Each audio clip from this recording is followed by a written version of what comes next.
আসসালামু আলাইকুম ভিউয়ার্স, কেমন আছেন? আসলে সকলেই ভালো আছেন। আমি আবারও চলে আসলাম সুলতান মিয়া নতুন একটি ভিডিও নিয়ে।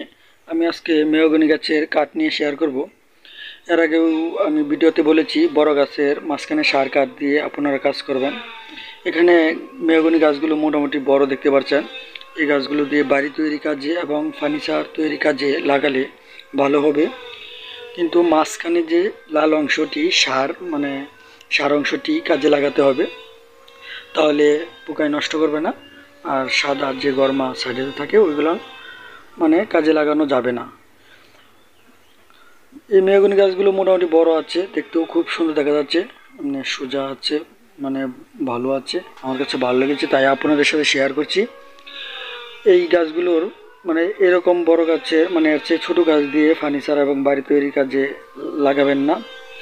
সবসময় বড় গাছে সার কাঠ লাগাবেন। এই গাছগুলো মোটামুটি বড় আছে, মাঝখানে সার অংশটি দিয়ে যদি আপনারা কাজ করেন তাহলে মোটামুটি ভালো ফার্নিচার তৈরি করা যাবে এবং বাড়ি তৈরির কাজেও লাগানো যাবে।